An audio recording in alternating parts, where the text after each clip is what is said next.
Hi, I'm Erin Power. And I'm Laura Rupsis. We're certified health coaches, and this is Health Coach Radio. This podcast is about the art, science, and business of health coaching. We share our insider tips to help you become a better coach and entrepreneur. And we interview expert guests to discover how they've made it in this growing field. It's time for health coaches to make an impact. It's time for Health Coach Radio.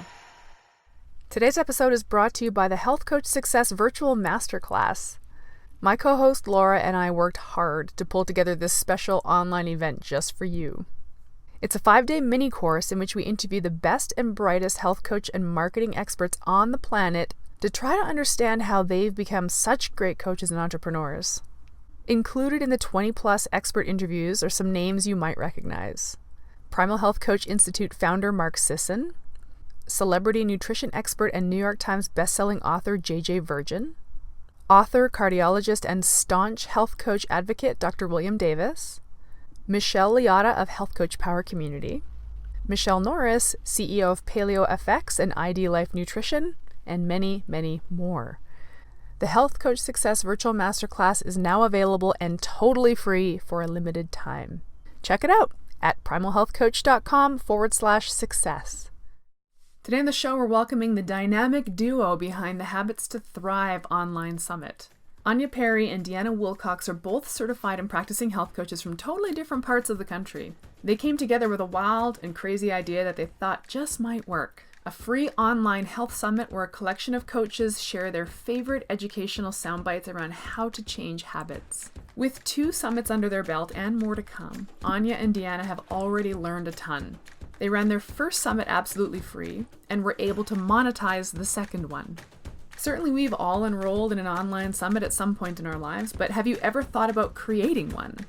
If it's an idea that's been rolling around in your head, have a listen as Anya and Deanna share what they learned, what they do differently, and how to really optimize the experience of a summit for both participants and guest coaches. This might end up being another fun income stream for you. Let's dive in with Anya and Deanna. All right. I am so excited for this interview. Deanna Wilcox and Anya Perry, 2 of our own PhCs that have done so much for both our community and just the clients they serve and the people that follow them at large. Thank you so much for joining us, girls. Thank you. Thank you for inviting us. Oh my gosh. So this is going to be a great one. But as always, we like to start to hear a little bit about who you are. I know that there's a lot you do together as a team, but you are both amazing individuals. So let's hear a little bit about your own individual story. Anya, would you go first? Tell us a little bit about yourself. Sure. Thank you so much, Laura. I'm so excited to be here. I wanted to say that. Super honored and excited.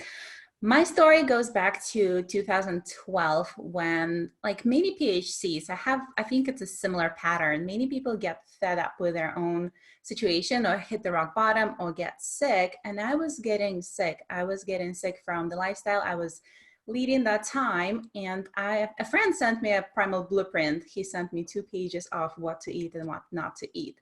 That's how my health started. I started transforming my health. I started diving into all the mindset and issues that I had with food and exercise. I was a junk food eater. I was a smoker in the past. I never exercised. I could not run a mile. And that year, my life transformed completely. I started running. Then I started doing CrossFit. I started eating well. My mindset completely transformed that time. And I got so passionate. I got so passionate about sharing. Of course, when you have this big transformation, you're excited to share it with others. I started sharing it with family and friends. It was contagious. I started coaching people for free. And then I think it actually was a Beachbody coach. Mm-hmm. And I started coaching people because I enjoyed it so much. And then in 2016, I got certified as a primal health coach. That moves us to 2019 pretty quickly. It does. Yeah. No, but that's great. And it's a very familiar journey. And I think there's a lot of people that can really relate to that journey. So thank you. Yeah. Deanna, tell us a little bit about you. Yeah, so I had an interest I used to say health and fitness starting at sometime in my high school days.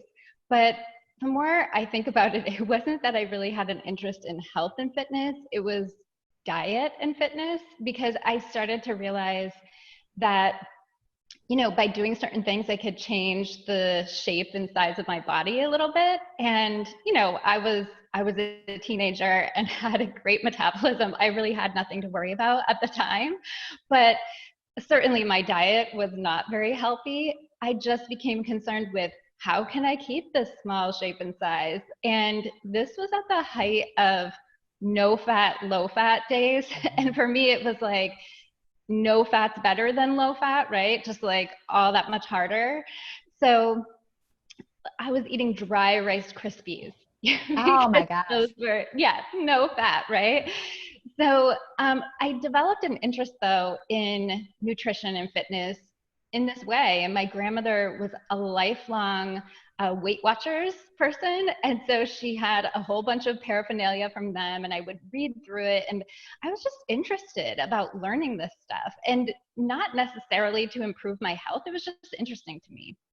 And then later in college, I should actually step back a second, because when I was younger, I used to go visit the elderly with my grandmother. And I absolutely loved the fact that we could bring a smile to their face and bring them such joy by just stopping in for a quick visit, that really stuck with me. And so in high school, I decided that I wanted to do something where I could help people and bring that joy to their lives. And so I became an occupational therapist. And so I was studying in college to become an occupational therapist. And there was a lot of stress my sophomore year with anatomy and physiology and neurology, two really difficult classes.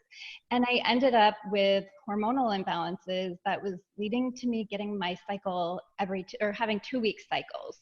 So I went to, the health services unit at my college and got put on birth control, and ended up with a slew of problems after that. So this was in the year 2000, and nothing was right after that. I had major digestive issues, which I had sort of had some of those since a child, but they came on violently that summer and never went away.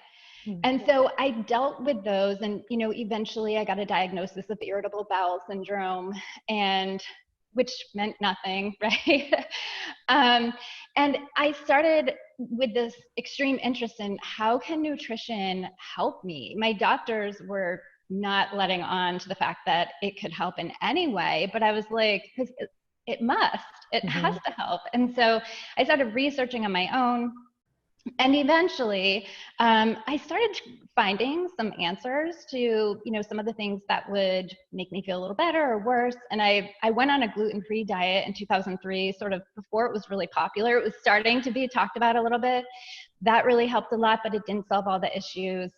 So those issues really kind of continued. However, in about 2011, I was starting to feel the best I had felt. I had incredible energy. I was starting to get to the bottom. I put myself on an elimination diet, essentially. Was starting to get to the bottom of what was causing some of my digestive issues, at least I thought. And then all of a sudden in 2012, my health came crashing down. It unraveled. And I ended up on a approximately 6-year journey with Lyme disease and chronic inflammatory response syndrome. And it was a really long and winding journey. So how did I get into coaching? In 2011, actually, I discovered, I had my first son in 2007, and then I was back to work part-time. I really hated leaving him. And in 2011, I learned that one of my friends, who was a physical therapist, was also a health coach. And I was like, I need to know more about this. This just really excites me. And could it be an opportunity to stay home with my son and not have to go to work? I was also becoming increasingly frustrated by the fact that I went into my role as an occupational therapist to help people to bring joy to their lives.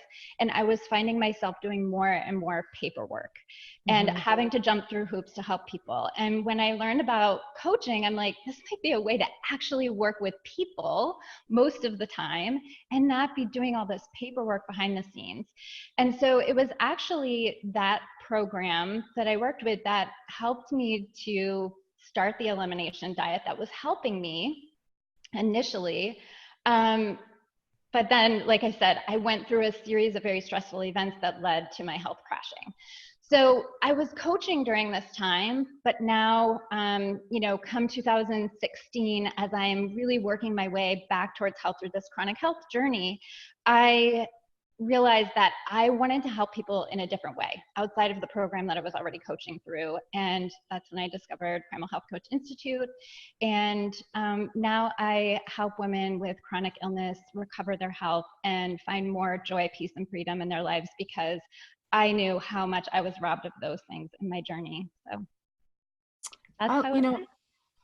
I will never get tired of hearing those stories. I really never will. And I hope that if enough of us keep telling these stories, that the general population will recognize that they can take their health into their hands, or try to, at least. Like, I think if we just keep beating this drum, it might catch on.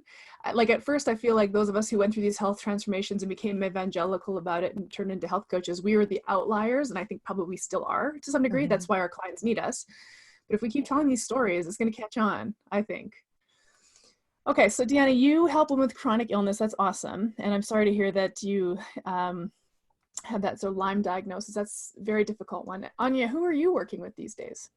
I mainly work with women entrepreneurs and helping them, busy ladies who face burnout often, who lack energy, who sit all the time. And I call myself a movement junkie. I love to move a lot. And I see how many women get inspired and have this beautiful strength to work in their business, to be heavily focused, but forget about themselves and forget about their health, put it on the back burner, make everything else their priority, and then face health challenges. Oh boy. Yeah, I can relate to that one. Oh my gosh. Yeah. Very cool. Very cool. Thank you for sharing your stories, ladies. And the reason why we have Deanna and Anya here together, listeners, is because these two gals came together and built something that we haven't really talked about on Health Coach Radio yet, but is a really kind of a cool business opportunity. And we'll get to that now, I would say. Why not, right? Yeah, but can you guys tell us let's tell us the story about how you came together, because you don't live near each other. You're primal health coaches from opposite parts of the country, potentially. And how did you come together? And then let's start walking through how you built up your Habits to Thrive online summit. So this online summit that you built, which has just been amazing. But let's start at the very beginning. How did that all start? Oh, it's our favorite story. I feel like every good collaboration and project starts with one person saying, hey, I have an idea, and another person saying, hey, let's do it. And that's pretty much what happened in February of this year. We keep saying that happened last year because it feels like it's been 2 summits and it's a lot for 1 year. So Deanna and I actually met back in 2000. We were trying to identify the year. We think it was 2014.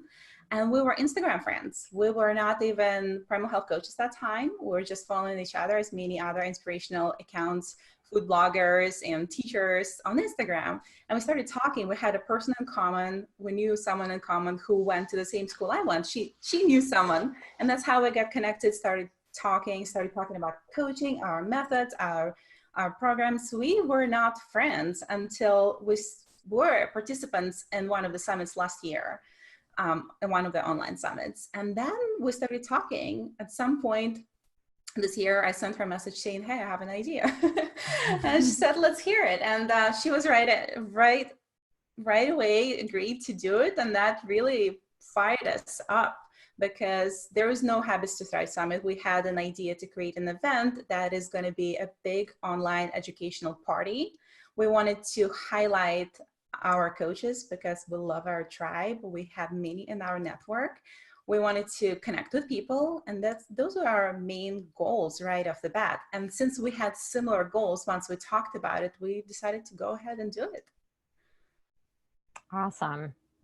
Yeah, I remember getting that first call as a PhD saying, hey, this is kind of what we're doing. And I was like, God, how cool, taking things by the reins like that and bringing kind of the PhD tribe together and giving people an opportunity to lend their voice. And I am a huge believer that there's tremendous power in bringing multiple people together and leveraging sort of multiple strengths. I have zero idea, other than what I had to do to contribute, what it takes to actually put something like this together. So would one of you please tell us a little bit about, and I mean, this is kind of a big question, so maybe we need to break it down into chunks. Like, so you decide you want to do this online event.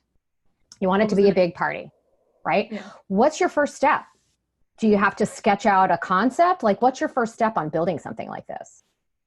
Yeah, so we just started chatting about some ideas, like what kind of topics would we have? And, you know, who are the list of people that we have in mind? Who are the people that we would invite? And, you know, one of the things we had a little bit of concern about was, will they say yes?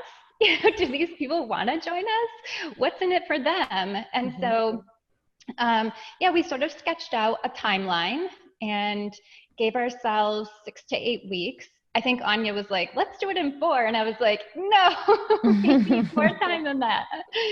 So I think we sketched out a timeline that gave us about 8 weeks to start putting out some invitations, getting replies back from those, and then 6 weeks of really intense, okay, you guys need to create your videos and get them to us, and, you know, all of that. So there were the beginning weeks where we were just kind of throwing some ideas back and forth, but then we got right to work. Just, okay, these are the people we want, let's invite them and see.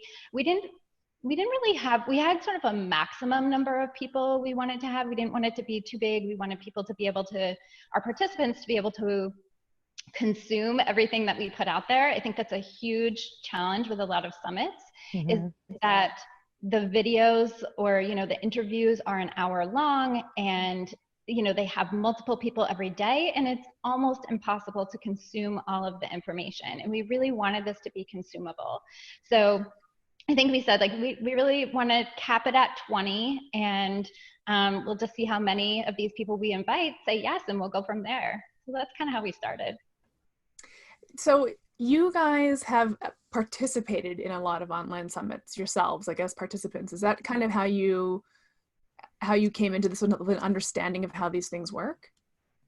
So I had participated in a lot, not as a presenter but as a participant. Like so this was a huge way that I learned when I was sick. I was taking in all of this information through summits, and it was actually extremely helpful to me at some point. And this is what I teach my clients now, is you have to cut off the research because you can do too much of it. But yes, I learned a ton through online summits. And I think, you know, this was back in 2012. It was a really popular and emerging model of sharing information at that time. And so I've been through a number of them. Yeah, the reason I ask that is because, you know, when you're conceiving of building something like this, you know, for a lot of people listening, they're like, how would you even know how to build something? Or how would you know to troubleshoot for example, the length of the video? It's because you've done them, and there's value in your experience. How many times can we say that on this podcast? But to be honest with you, the fact that your videos you're requesting were 15 to 20 minutes was why I did it, because it was like, don't have time to record an hour video. Plus, I don't think I would sit and listen to many, many, many hours of videos. I don't have time for that. So I actually thought that was a real stroke of genius. And honestly, the time investment is why I don't participate as a listener in a lot of online summits. So I just want to acknowledge you. Like, that's really incredible troubleshooting, actually. Like, really good project management and product design on your parts. Thank you. And that's actually something we learned from another coach. And Deanna was a participant in one of the summits I co-hosted last year. And that's how we learned. We had a good synergy because she attended many online summits. I participated as a speaker at a couple, I co-hosted one. And then we kind of blended our experience. How do we see this and put our strengths and weaknesses together so we could capitalize on our strength? And that's how we started. You know, Erin, I totally agree with you, because I've opted into a lot of summits, and then over time, look, people that have a job or a family or whatever, they just don't have time to kind of get through it all. And so from the standpoint of the consumer, something that they could listen to in the car on their way to work, or sit down and watch and listen to over, breakfast or a cup of coffee, or take a break at over a lunch break, right, and sit and listen to it. So, and then from the standpoint of, I agree with Erin, when it was, oh, okay, I could do like a 10-minute video or a 15-minute video. It seemed a lot less daunting than trying to really put something together, that was a half hour or an hour long. So I give you tremendous kudos for having thought through that. And this is something I want everybody listening to take away is, when you're designing this, Deanna, it sound, and Anya, pipe in here too, it sounds as though everything that went into this is thinking through the experience of the end consumer. And so any health coach looking to build any product or any program, you've got to put yourself in the seat of the person who's going to be consuming it in order to be able to build it the right way. Yes. It's not about you, right? It's about who's devouring this content. Yeah, I love it. So much so. And I think, that was one of the big things around these 15-minute videos. And like Anya said, I had learned that through one of the summits that Anya co-hosted and I participated in as a speaker, was, oh yeah, this short video makes so much sense, because all of the previous summits that I had participated in were interview based. Mm-hmm. And although both Anya and I would absolutely love to interview the speakers, I mean, we would be thrilled to do that, it extends the video by so much longer that I know my experience is I start watching a video, and often if it's more than 5 or 10 minutes, I end up stopping because I just have to move on to something else. And so it was was a very key piece for us, was that we really need these videos to be consumable, and we don't want to put too many in one day that they can't take all the information in. And this actually led to a change we made in our second summit. I don't know if you want me to talk about it now. Yeah. So the first summit that we did in May, we had 19 participants, and the videos were all 10 to 15 minutes long. And people were so excited about the fact that the videos were shorter, they could consume them. However, we still had people saying, I would have loved to have access to these things longer. So the way the summit is set up is each day you get to view the videos of that day for 24 hours. And so we tried to, I think in the first summit, the maximum we had was 5 videos in a day. So a little over an hour of viewing time. And then so like I said, at the end of that summit, we still had people saying, I was able to view most of them. We also have 2 days on the weekend for Encore, where all the videos are opened back up. And people were like, I got through most of them, but I would have loved to have had a chance to rewatch some of them, or hang on to these videos for a longer period of time, or there were some that I still missed. And so in the second summit, we offered a VIP lifetime access option where people could purchase access to the summit and have it forever. So, and we offered a bonus with that, which was actually our first summit. So that was the way we went about it, because we did, even with this shorter format, have people say, either we want to hang on to these, or we still ran out of time and want to be able to watch. Also wanted to make sure, one of the things we didn't say at the very beginning, one of the things that was so crucially important to us, we wanted to make sure it's hands-on information, so people can take what they learn in those 15 minutes videos and go implement right away. And that was the biggest amount of feedback we got about the summit, that people were implementing right away on that day. They were posting in our Facebook group, sharing what they're changing already. They're excited about those tiny steps that they could take. And that's why we call it Habits to Thrive. We wanted to give them tiny steps without overwhelming them. Yes. Mm-hmm. Oh, right. So I just want to circle back. So the first time you had 19 people register, how many did you get in the second one? 17. So we had, go ahead. Okay. we had 19 speakers in the first one, and then the second, Yeah, speakers. And the second one was 17. I think we had 17 total. We always lose track of that one for some reason, but I think there were 17 of us total. Okay, that was my mistake. I thought that was the registrants for it. So then the second time around, you offered this like upsell, this VIP experience. And can we ask what you charged for that? So we started out with an early bird pricing, and it was $27.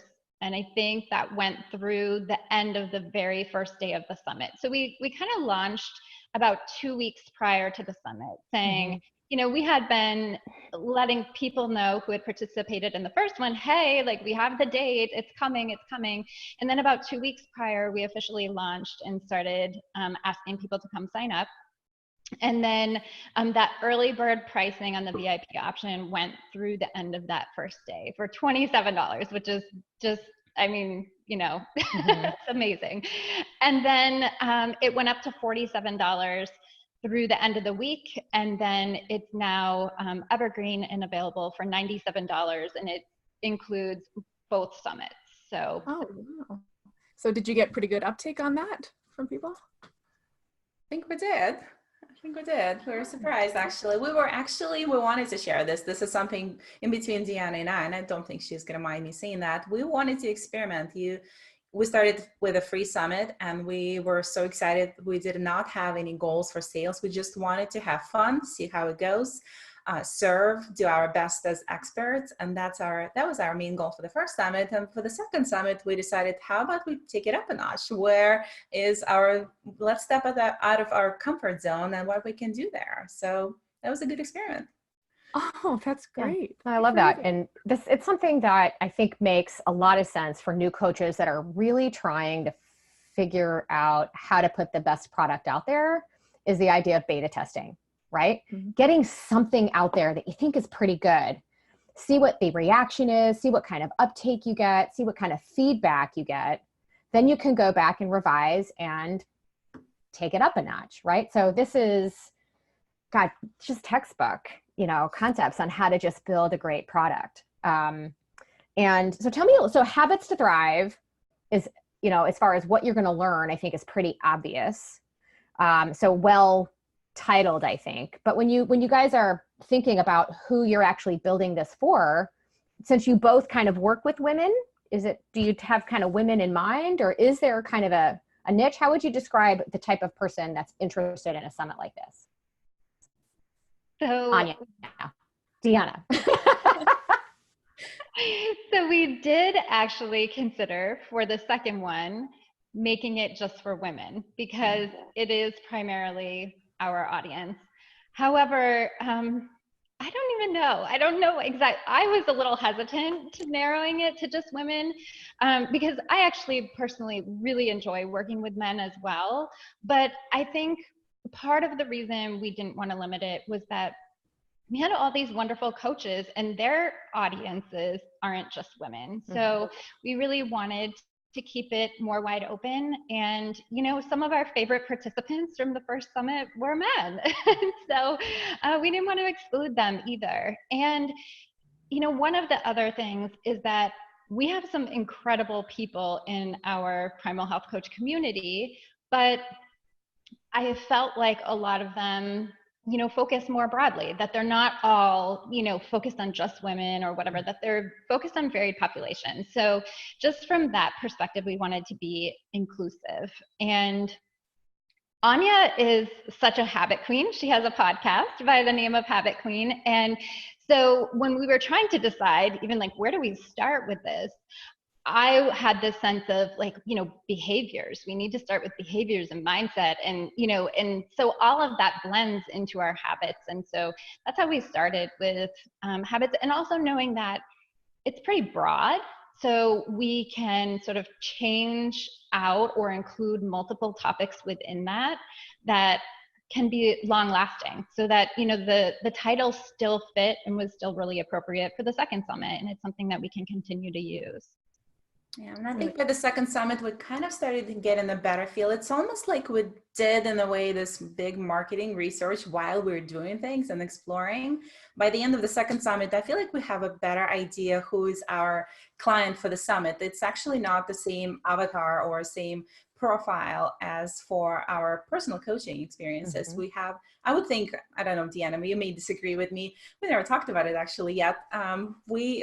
I feel like it's a person who is starting with habits and stalling and starting and falling back and trying again, trying something new, trying keto, trying all of those new things. And another trait of this person is curiosity and the desire to learn, this kind of obsessive desire about knowledge, maybe a little bit of fear to implement and try everything. But that's why it was beautiful to see people trying things right away, trying the animal flow that Steve showed in the summit, trying the rainbow chin rainbows exercise that Rebecca Thiam showed in the previous summit. All of those hands-on things, we loved seeing people implementing right away. So I would think we start to see the person more clearly, which is kind of a reverse way to do an event. Wow. I mean, how many times have we encouraged coaches to just build something, just do something? Like, that's honestly the best way to learn.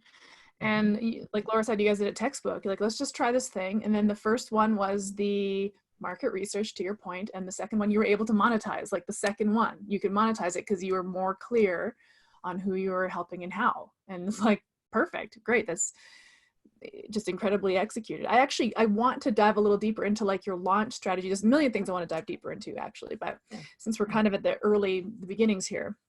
So you decided on some coaches that you wanted to specifically reach out to. And so how was coach wrangling? How did that go? It actually was really easy.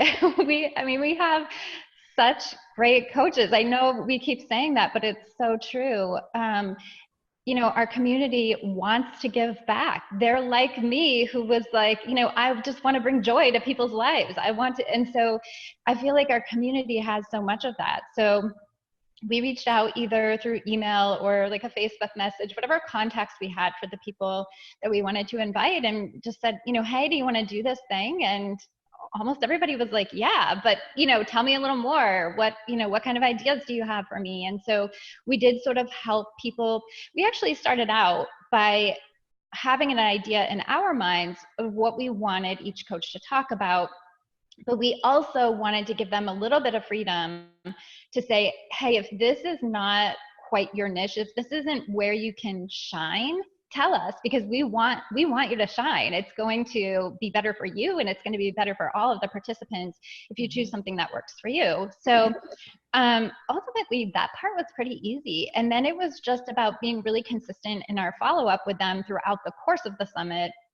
In the phases of like, okay, you've got to turn your video in, and sending in reminders, and just following up with people in that way, and kind of, creating, maybe I'm jumping ahead here, but creating swipe copy when it came to promoting, so that we made it really easy for them to post, and to, we gave them permission. You can go ahead and edit this using your words if you want, but here's sort of a template of what you can use just to make it easy.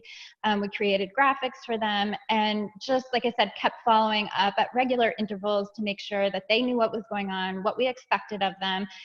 Ultimately, we were kind of coaching them through the process of, hey, now's the time to promote, and here are some ways you can promote, just to keep everybody on top of it, because not only is that helpful to us, because it's the event that we're hosting and we want it to be successful, but it's helpful to them if we're all promoting, because more people are going to see their stuff as well. Yeah. Oh, I thought you did a great job on that. Like if you sent these gentle reminders, I was like, oh yeah, I got to do that. And making it easy on people, just ensures that you get the content you need. And actually earlier you mentioned that the interview style format that you gravitated away from. Well, actually Laura and I just put together an online summit ourselves, and ours was interview style. And that's a whole nother level of herding cats, because now you got to coordinate two schedules. But anytime, I think what you did really well there was you packaged it up so that the coaches could help you promote it and build it easily without sweeping it under the rug. So I really acknowledge you for that. Yeah. So Anya, who wrote who wrote out that copy and who handled like the graphics and stuff? Was that you guys? Is that kind of your wheelhouse and a skill set for you, or did you hire somebody out to kind of help with that? No, I think the only person we hired was actually to edit our videos because we did not want it. That's not our strength. We did not want to deal with it and mess with our videos because on top of everything else, we had to do our own videos because we were speakers as well. We did all the graphics we shared. Sometimes someone was more up to doing graphics one summit, another person was doing them the other summit. And we were just discussing, we're connecting often, obviously working together and trying to see what the person, whether was inspired to do something that day or that week, or if another person didn't want to write copy, let's say that week, we would just exchange. And we were trying to, like I said, capitalize on each other's strength. I'm more technical. I was building the platforms in the back end. Deanna was very, very good with details. She would catch all my grammar errors and typos. And we shared a lot of stuff going over each other's work too. Yeah, I love that. I wanted to just add that so our editor for our videos was the son of one of the coaches. So just to express how awesome this community is. Yes. And there was something else I was going to share about, Voxer. So I don't know if you guys know, just to give Voxer a plug, but the Voxer app is like a walkie-talkie app, and it's so amazing for doing projects like this because ultimately, like, you push a button and it's almost like you're talking on a walkie-talkie, and if you're live you can listen to it, and if not, it's kind of like listening to a voice message. It's so much easier than just typing stuff back and forth. So if I can give a plug for something that makes projects like this really easy, Voxer really helps. I love the visual. I love the visual of you two on walkie-talkies. It's just like a cell phone app that you could use to be like, breaker 19, Anya, you there? And see if she's on the other line. And if not, then you leave a message, basically. Yeah, you start recording, and if your app is open, it just plays, and if her app wasn't open, it would just sort of leave a message. And I use it all the time in my practice as well, so that's another reason that I bring it up. I use it with my clients a lot. It's a great way to leave more personalized messages for them, and it's a great way to really hear the emotion that's going on. So if a client is having a problem and they send me a voice message, I can hear that a lot more. If they're saying like, yeah, I'm okay, or I'm okay, you hear the difference in that emotion, and you really know. So anyway, that's another thing, but it was super helpful for this project. Oh, awesome. So maybe we can talk about some tools now, since you kind of brought that up, right? So Voxer is one. I would love to hear about the tools that you might have used to write your copy, tools that you might have used to do your graphics. What kind of platform is the summit built on? How did you choose that? So Anya, why don't you start? What were some of your favorite tools? Go ahead. Sure. We did two summits slightly differently. We learned, took feedback from both participants and coaches. And that's one of the things we are so grateful for, people sharing. Not only, hey, we're excited, this was awesome, but just being open and honest, what they liked, what they didn't. And we took into account for the second summit. The first summit was built on a platform called Member Vault, which was, Deanna has an account there too. She hosts her online courses there and her freebies, as well as I do on my platform. So we're hosting it on my side because we didn't know. It was something I was familiar with, and I wanted to just go and do it instead of building something new, learning Vimeo or something we're not familiar with. Since I was so familiar, I said, okay, let's do it. I'm good with this platform. And it has a good ability to see who is watching the videos, how far people went, did they open freebies, did they view coaches' profiles, all of those things. So for this summit, we built a website. We decided we want a shared space. We bought a domain and hosting and all of those techie things, and just built a plain website with 3 or 4 pages on it. Hosted all the videos there. Wait a second. Hold on. The tech stuff is stuff I like to talk about. So is this a website with so the videos are hosted on the website and all the copies there? So had you built in some of those back-end tools, like the reporting tools like that you described in Member Vault, or was? No, the Member Vault is a website, is an online coaching. It's like Teachable. It's very similar to Teachable, but it's very user engagement friendly and very you get a good transparency into what viewers do. And we really like that. No, I did not build that. I wish. It's an no, so you didn't have quite the same data then to report on with your website? No, it's a little WordPress. So the second website, the second summit was hosted on WordPress, and it has just statistics, just general statistics. Wow, good for you. So what made you decide what was it about the first summit that you thought hosting your own website would, like, what was the rationale for making that change? So we wanted to have a shared space. We wanted to have a separate website so people know, okay, this is not Anya's platform. This is not Deanna's platform, because we just were putting things together and used what we had that time. And we didn't want to, in a way, we didn't want to invest right away into a website and build this. We knew it's going to be time consuming and effort and all of those things. We just wanted to see how it goes. But by the end of the first summit, we already knew we're going to have another one because people were asking for it. And we decided that we're going to do it on a separate platform, drive traffic there, have a URL that says Habits to Thrive Summit. So that's how it works. I also think that, you hear about planning to succeed. And so I think by the end of the first one, we're like, this is a success and we want this to continue to succeed. We loved this. The participants loved this. Coaches seem to have fun, our speakers. And so we're going to plan to succeed. So we went ahead and bought the domain name so that, we could continue to do this. So that, I think that was a part of it too. Awesome. I love that. So it's on WordPress. So the videos then, so what do? You upload them to like YouTube or Vimeo, and then you just have the links? Yes, and we made sure it's password protected. Super, super simple. We had an idea of purchasing one of the plugins for memberships and building them into WordPress, but it was kind of too much testing there. There are many plugins that don't deliver, and we didn't want to play with it much. So we wanted to make something super simple, one password, so people can access every day. I had to go manually close everything and open everything every day, but it was all right. It worked really well. We didn't have any technical issues this time. Oh, wow. Okay. Hey, so when you, so you had to open things up manually, close things down, but that's fine. It's on your shared space, and then you don't have like multiple things you're dealing with as far as just trying to integrate another platform onto a website and all that other stuff. So what does that look like then when you get into okay, it's over the weekend and now everything's going to replay, or when people actually buy it and it's evergreen? How does all that work? So we actually, go ahead. We actually had a separate page. So, the website had multiple pages. We had a separate page for the VIP people, and they had a separate password. And so, they now have access to that forever. So the stuff that was opening and closing, did that throughout the week. And then when we came to the encore days, we just opened up everything. And that, that password that they had all week worked for everything. Wow. Sounds pretty simple. Girls. Say that in your quotes. Okay, so that's so slick. Love that. And I hadn't heard of Member Vault, so I'm going to check that one out because it sounds like a pretty cool tool.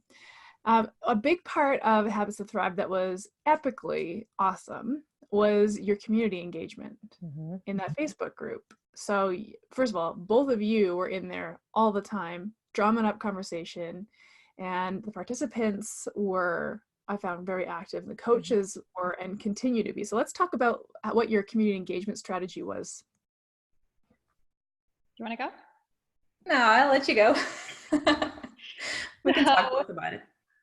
Yeah, honestly, this is the part that fills our hearts up so much. It was, as we said at the beginning, it was a huge part of why we wanted to do this, was just to have engagement with the community and create that sense of connection and really love on our community. And so we decided to do it in this pop-up Facebook group that we ended up leaving open between the summits. And we've decided we probably need to stop calling it a pop-up because it's still open now. But yeah, we invited participants in there. And one of the ways that we tried to get as many people in there as we could is we had giveaways. So each coach agreed to give something away as a thank you to those who have participated, which also allows them to, share their wonderful work and to connect with some people and, potentially have more business as well. But ultimately, it was about saying thank you to the participants.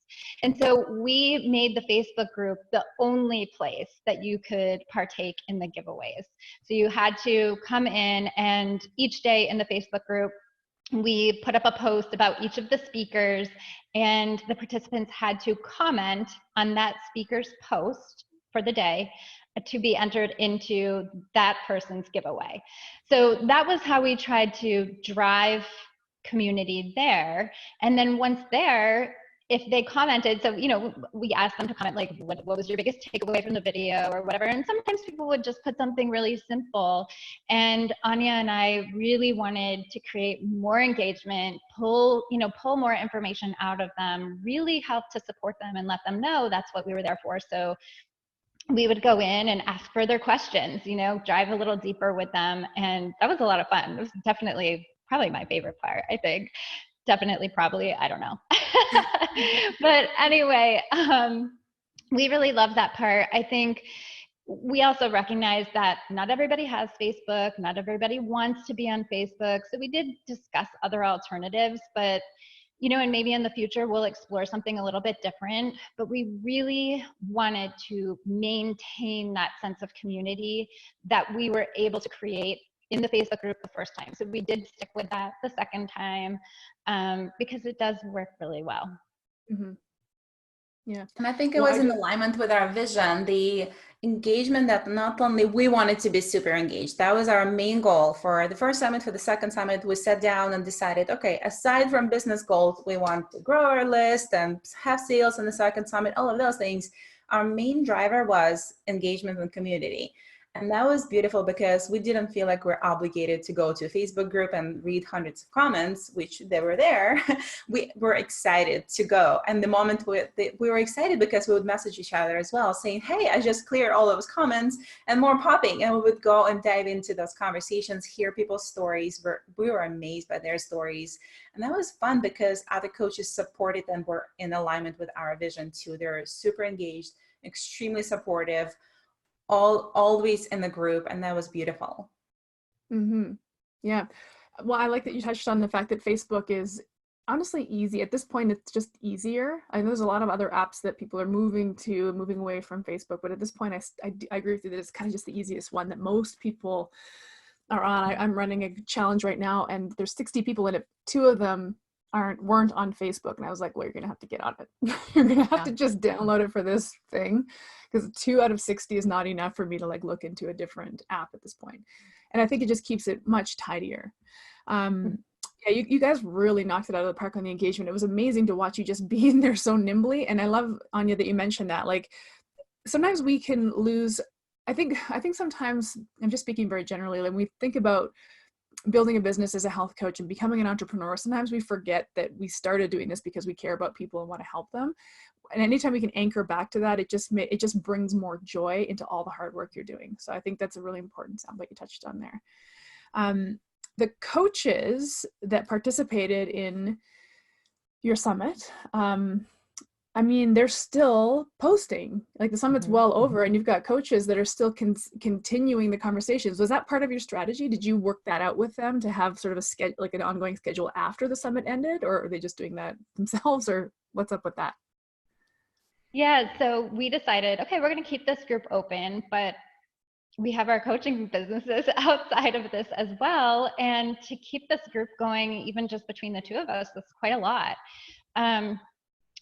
And we love the perspective that the other coaches bring. So yeah, we sort of decided, it wasn't a pre-planned thing, but once the summit was over, we're like, hey, you know what? Maybe some other coaches would help us out with this. And, it's value for them because they continue to connect with the community. And it's great value for our participants to hear from more than just 2 of us. So we had a few coaches agree to help us out, and we're doing the same this time. So, and we actually have some other ideas on how to, some of our moderators that have agreed to help us are in there, you know, maybe once a month or once every 5 or so weeks. And we thought there are some people who don't want to commit to that frequency, but we thought maybe, you know, we can just draw a coach in here or there just for a week at a time. And so we're hoping to do that too, so that we can get even a few more voices in there. Nice. Yeah, I've noticed, like I saw Lindsay Taylor, it's almost like taking over the Habits to Thrive group for a day, right? And posting. I saw Joe White do the same thing. Is that what you mean by that? Like picking a coach a week and just have them really engage and kind of take over? And I think that's a fantastic idea, because you're right. A, it keeps engagement going in your group. And B, it helps highlight that particular coach to the group, where people can get a feel for their personality, what kind of coach they are. And hey, I'm really connecting with this person. Maybe I should find out a little bit more about who they are as a coach, because I need a little bit more help. Yeah. It's kind of a stroke of genius, you know? And Facebook's one of these things too, where I hear it all the time about folks it's like, I hate Facebook, but I'm still on it. I can't get away from it. Or people have gotten rid of it, but I have yet to really think of another platform that gets any engagement, that people will have the time throughout their day to try to check in and participate as much as you want people to be able to participate along the way to get the most out of the entire experience. I don't know. Maybe that's a business opportunity for somebody. Well, to have some sort of like social media for health and wellness alone or something. One thing that people are using a lot is Slack. So Slack is it's kind of the same idea as Facebook, but not Facebook. Mm-hmm. And for me, it's like, I don't want to download another app. I'm probably not going to engage with it. I'm already engaging with Facebook because that's how I watch my nieces grow up and like connect with my friends. And other people have said, well, people are already overwhelmed by Facebook. They're spending too much time on it. They don't want to. And it's like, well, if they're spending time on it, that's where I want to be. Like, I don't want to go download a whole other app. Maybe that's just anecdotal. I'm sure that will change as more and more people come out against Facebook. But I don't know. I'm kind of feeling like it's kind of where we have to be at this point, right? Yeah, I think, and that was one of the drawbacks, like when we talked about other platforms, because, you know, not everybody's on Facebook. Honestly, I think the people who want to engage are on Facebook, and those who don't really want to engage, they just quietly consume the summit and sit back and do their thing. And they don't care about the giveaways. They just want the information, and that's fine. They can do that, but I totally agree. Having another app or another forum or something to log into is too much. The engagement and participation just wouldn't be there. Yeah. So what's next for the summit? So you've got 2 under your belt now. Do you anticipate doing like something every year? Do you anticipate maybe changing themes out? Is this going to be, and maybe you don't know yet, and that's cool, about kind of where you can go with this, either together and how it, and also I'd like you to speak to how it might have also influenced your own personal businesses. Yeah, I think we talked about one thing we did, and we don't regret doing this because we're excited doing this, but we had such busy summer. Deanna was releasing her course. I had a project I was working on. We were super busy, and we put 2 summits too close together. But once we got committed to it, we decided to go with it, and actually worked out beautifully. We had about 6 weeks for this one. But the beauty of building the previous summit, we already had all the documents, all the templates, all the graphics. Of course, we had different speakers this time, a little bit different lineup. So we had all the tools we built and tested. Building the website took a little bit of time. We did not outsource it. We did it all in-house, homemade. So that's we didn't talk about the third summit yet, but we know it's going to be next year. It's going to be probably further away a little bit. So we give ourselves time to rejuvenate, come up with ideas. We took very detailed feedback from both coaches and participants, and we're absorbing it, lessons learned, things that go well, things went well. For the most part, everything went the way we expected. But we feel like maybe we'll change it up. Maybe we're thinking about targeting different audience. Maybe we'll have extra speakers who might not be PhDs, because we're obsessed with learning, we're obsessed with growth. We want to add other speakers.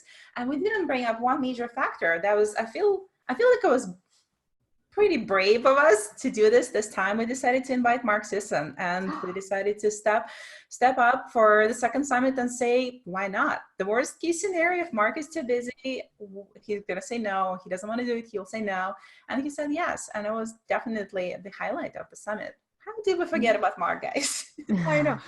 Great point though, because even too, like, you guys were brave and you asked if you could share this with the Mark's Daily Apple massive community, and yep, they did, right? Like, I mean, you got a massive marketing reach just by asking. Yeah, I have to give all the credit to Anya for this, because so one of the things we love to do, because we both love to move, is we both went out for a walk in our separate states, and we're on the phone and we're chatting about the summit, and she goes, what about inviting Mark Sisson? And I was like, that's brilliant, let's do it. And so I think that was kind of how we approached the second one. In like, there were a few different things. I'd have to think about what they were, but I know there were a few different times that we're like, let's just try, you know, who knows, it doesn't hurt to ask, or it doesn't hurt to try. And that was, I think, because we had a little more comfort from the first one, which was a huge try as well, but we had a little more comfort. We're like, let's just play around with it and try, let's experiment. And now, you know, like she said, we're coming up with other ideas for the third one. We don't have anything set in stone. We're going to give ourselves a little space. But I also have talked about for this next one to possibly give ourselves a little more time, because what I will say is we pulled both of them off. I feel really confident that we were quite successful with both of them in those like 6 to 8 weeks that we had. But we worked our butts off really, really hard in some of those weeks. And so I would love to see us stretch the window a little bit more, you know, maybe give the coaches a little bit more time, but definitely give ourselves a little bit more time once the coaches turn their stuff in, so that we're not working so hard, because it really becomes like everything else gets put off, and this is the focus. So I'd really like to give ourselves a little bit more time for this next one in the prep and planning, just so that, you know, other things don't have to be put off so much. It is a full-time job. It's more than a full-time job, honestly. The closer to launch, the closer to testing, making sure everything works, everything is working smoothly, your payment system works, all of those things, signing up for emails, things get broken as well once you test them. And we also just got together, met in person finally 2 weeks ago. And one of the things we did, we pulled out the napkin one night in the hotel at the conference, and we started putting people on the list who we want to see in the next summit. One thing we did from the next summit. Ooh, some big names? I don't know. Are we going to keep it a secret? Yeah, I think we are. Yeah, there were some big names. And I think Marie Forleo's most recent book, Everything is Figure Outable, she has this thing in there that she says, wouldn't it be cool if? So that's what we did. We were just like, wouldn't it be cool if this person was in our next summit? Yeah. Nice. Yeah. I love that. What was it like interviewing Mark?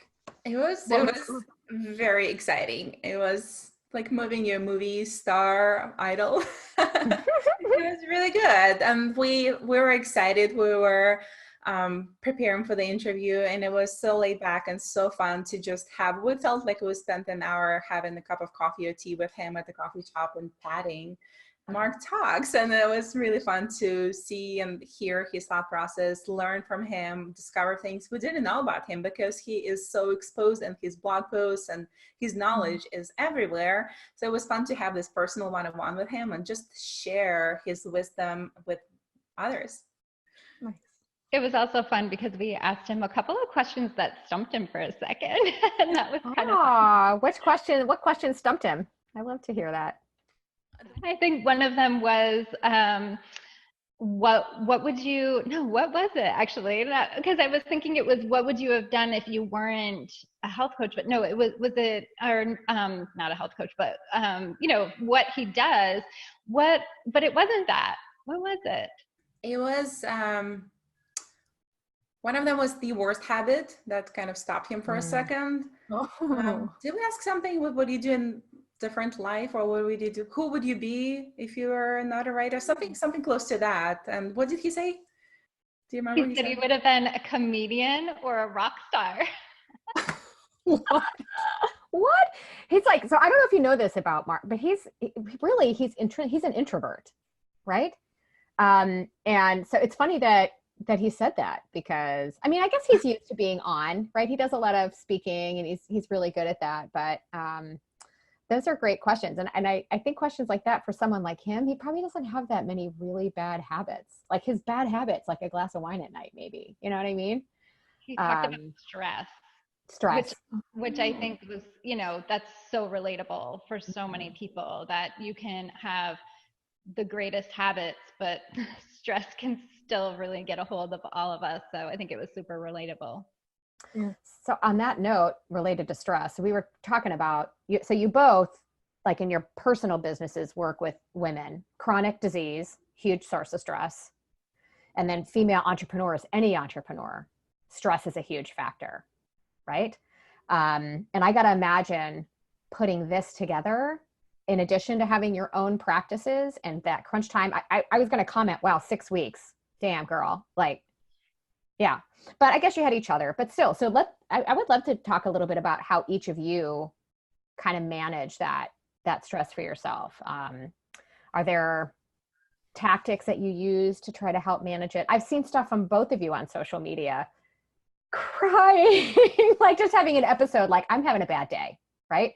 And being willing to share that and kind of how you overcome that. And I would love for you to speak to some of the other coaches listening, that this will probably happen. You're going to have periods of time where the stress seems insurmountable and the temptation to just stop, right, and give it up is there. How do you keep going? So how do you manage that stress? And also I want each of you to speak to this. And what is it that keeps you going? So Anya, let's start with you. I'll start with the last one. What keeps me going? Seeing those people being so excited to learn, seeing them implement, that was such a highlight of the entire journey. And as with clients as well, once you see someone succeeding, doing something new out of their comfort zone, seeing coaches also doing things that were out of their comfort zone. Some of them never been on video. Some of them, it was their first time shooting a video, and that was beautiful too.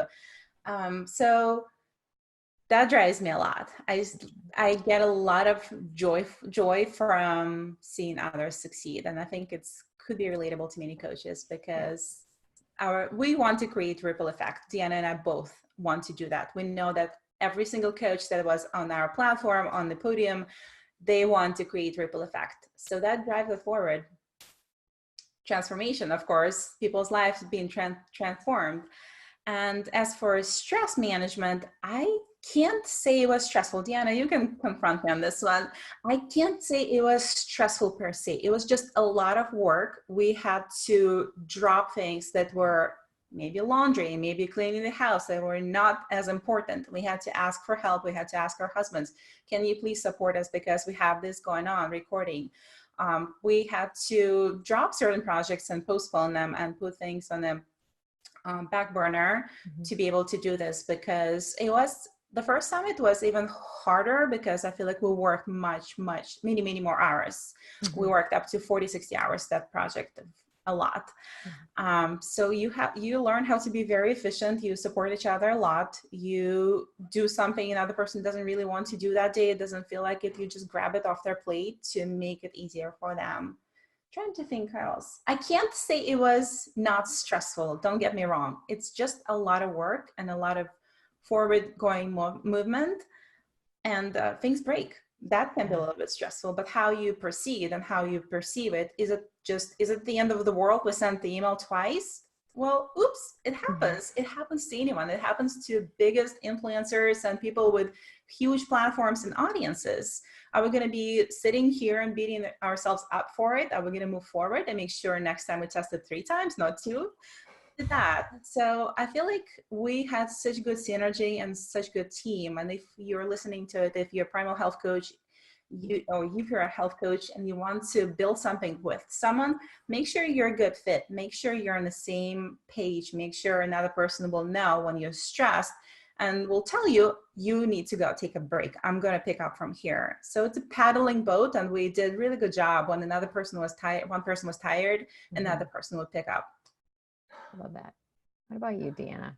Yeah, I don't have a ton more to add to that, because she really said most of it. I would really agree with most of that. I mean, there were times where I think one of the biggest things is maintaining your energy, because there's so much and the days are long, especially like right before, those final 2 to 4 weeks are pretty heavy work-wise. And so holding each other accountable to say, no, you need to step away, go for that walk that you want to go for. Like, you're going to perform better when you come back anyway. Or, her telling me to go take time with my kids, or whatever it was that we needed to keep our energy high.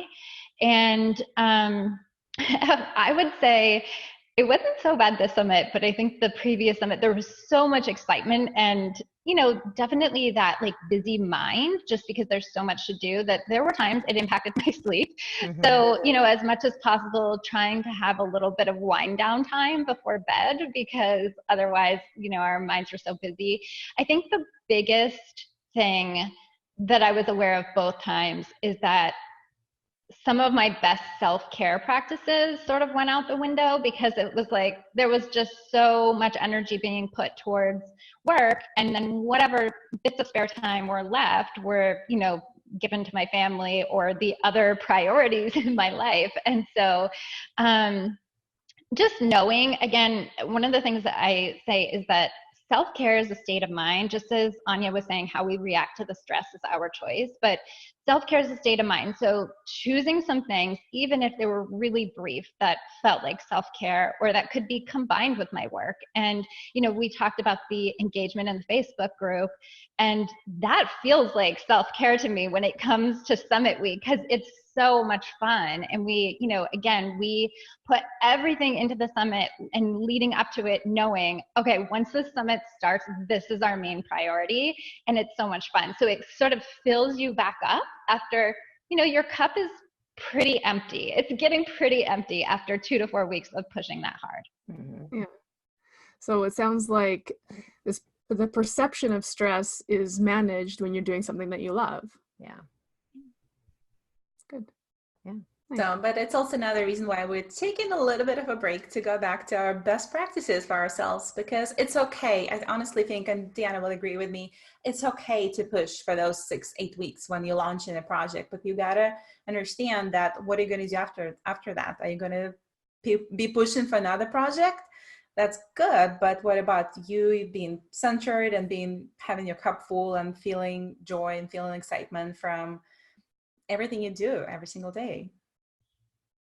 Nice. Love that. So, clearly going up to, something Erin had mentioned, wanting to come back to was kind of your launch strategy. So, you got both of these done for the most part in like 6 weeks, right? But you said you started talking about this, like 2 weeks or something before actual launch? Did you have like a calendar, like a launch strategy, and would you mind talking a little bit about what that's like? Because I'm sure there's lots of people listening that have a product or an event or a program or whatever that they want to be able to get out there. And there's a couple of books out there and business coaches that talk about this launch type strategy to help get excitement and big engagement once you do launch. So do you mind sharing a little bit about what that launch strategy was? Sure. So, we did definitely create a schedule, and it started with just Anya and I sort of loosely chatting about things.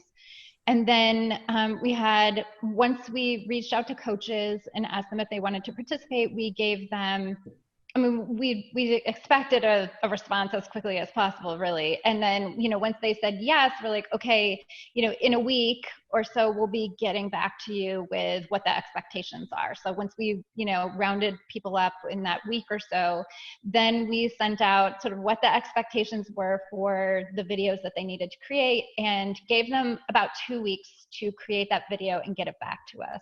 And then we gave ourselves, I think, about 2 weeks to integrate everything, because, again, we have their video, but then we ask them to share a freebie. So something that they can give away that will bring participants to their site or whatever, platform they're operating on, that will just give them more exposure, and add to their email list. And then we ask them for a giveaway. So we have to integrate all of that stuff into the platform we're working from, into the emails that are going to go out throughout the summit and all of that. So I think we gave ourselves about 2 weeks for that, and then launch starts, if I'm calculating this right. And then we start the launch. And so then we have another 2 weeks to continue to integrate some of that stuff that didn't need to be ready right away for launch. You know, for instance, the emails that go out throughout the course of the summit week, you know, we have a little more time to do that throughout the launch time. So we gave ourselves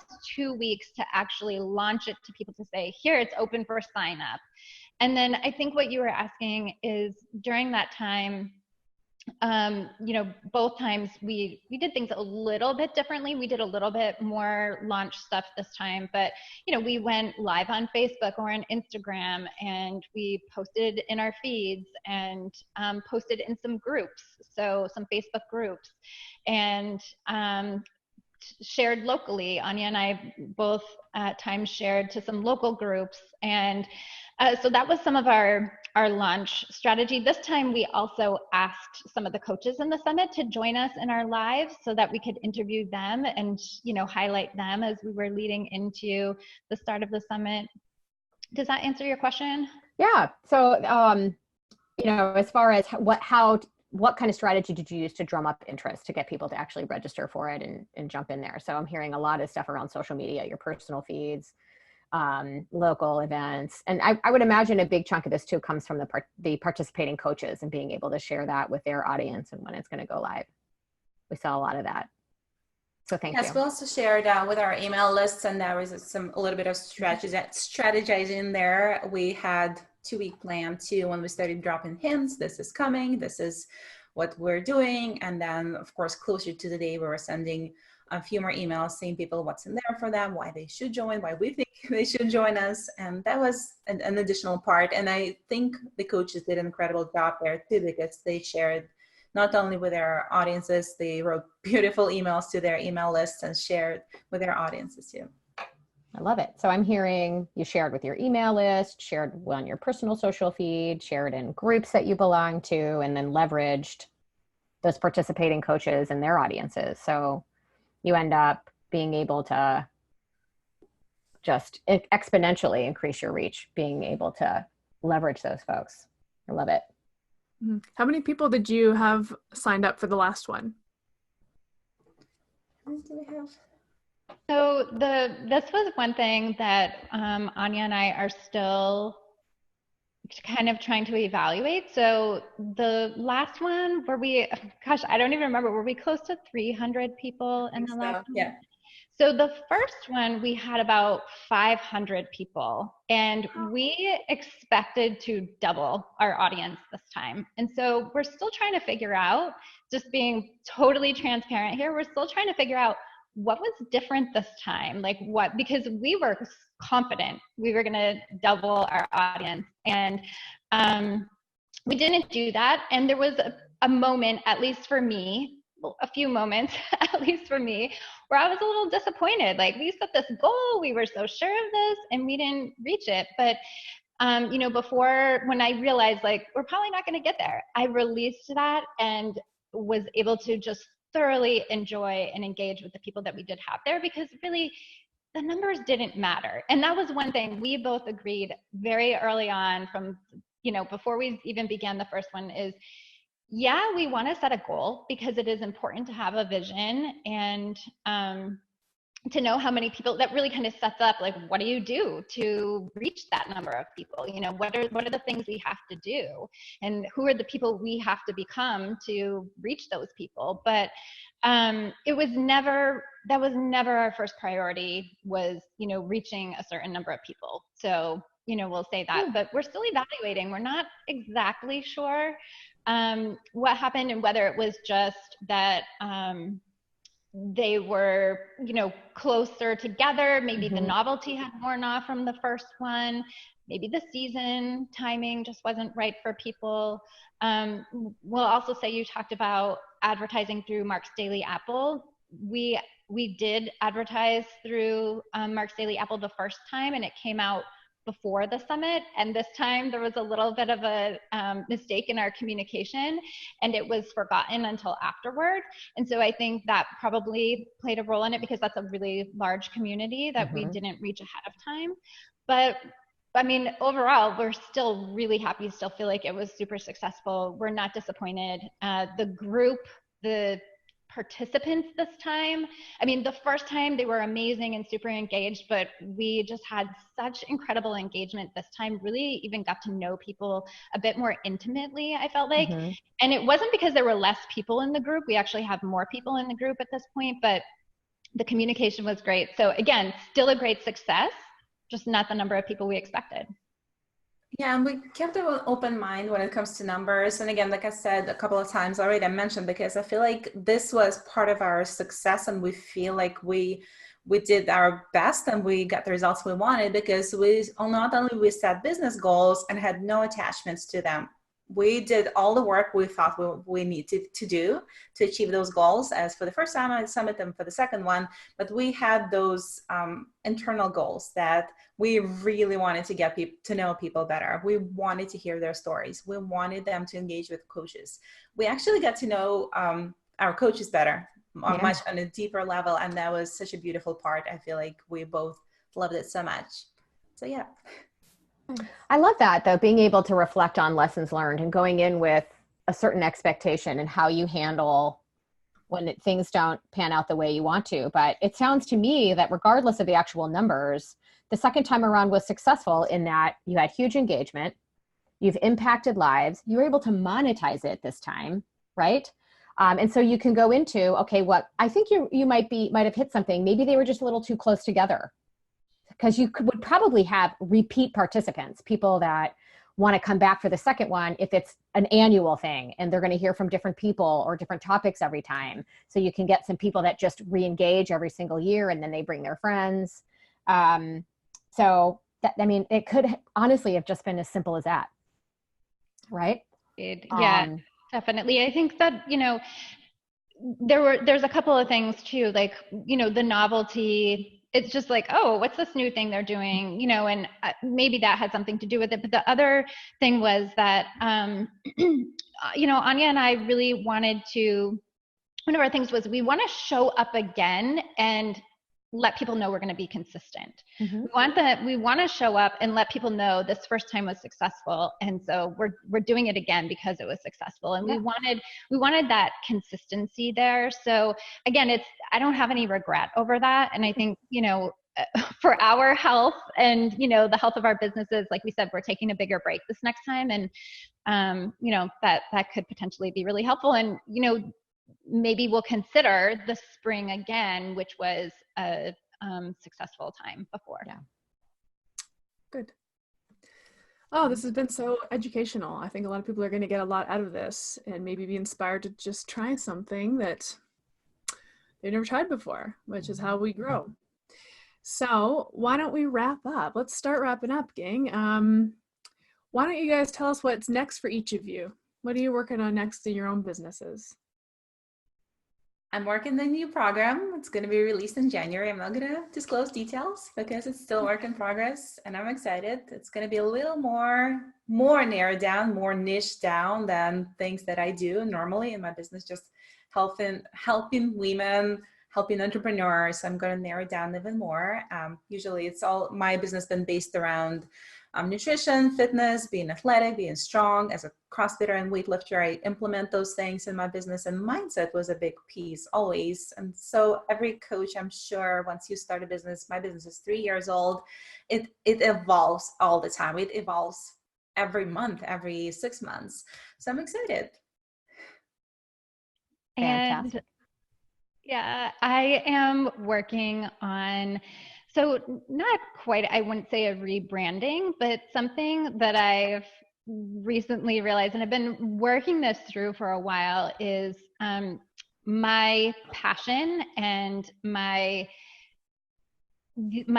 abilities really lie in helping people with chronic illness. And I have, helped a number of people through their chronic illnesses.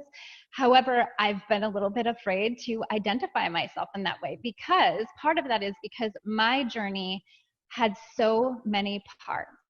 You know, I went through an eating disorder. I went through the Lyme disease, the chronic inflammatory response syndrome, depression, just so many pieces that I felt like there's so many people I can help, and I don't want to limit who I can help. But yet I was dulling my message because I wasn't speaking to the people I knew I could help the most. So I'm really honing in my message now because I don't want to dull it anymore. And I'm starting a podcast, which I'm really excited about, with another primal health coach who also works in the area of helping women with chronic illness. So I'm excited about that. And I'm also in the very, very, very beginning phases of creating a program as well. But I have no idea at this point when that's going to be out. How fun. How fun. Exciting thing. So you're building a podcast, and Anya, you have one, right? Yes, I do. Yeah. What's the name of it? It's called The Habit Queen. The Habit Queen. That's right. Cool. Awesome. So where can people find you? Let's give people kind of where can they find you on social media? What's your website? All that. I'll start first. My website is anyaperry.com. It's ANYA Perry, PERRY.com. And my Instagram handle, that's where I hang out the most. It's the same, anya.perry. Wonderful. And my website is thrivingwithdeanna.com. Deanna is DEANNA. And I am also mostly on Instagram, which is thriving_with_Deanna. Wonderful. And then the website for the Habits to Thrive Summit, is that just habitstothrive.com, or what is it? habitstothrivasummit.com. Got it. Habits to Thrive Summit. And there is still evergreen access to the summit there. And with, with the purchase of the summit, you also get access to all of Habits to Thrive #1. We really tried to take Habits to Thrive #2 up a notch. So like 2.0 level. And so they're really great pairing. You know, you start out with sort of 1.0, 1.5, and it leads into the 2.0 that we covered in Habits to Thrive #2. Yeah. And I would encourage any health coach listening that has an interest in building one of these to go ahead and buy access to that. I mean, $97 to have access to both of those and see how it feels, what the flow is like, the experience. That's fantastic market research for any coach that might be looking to do that. And then of course, any health consumer listening to this that just kind of wants to be able to take things in consumable bite-sized chunks and learn from them. What a great investment. I love it. Thank you.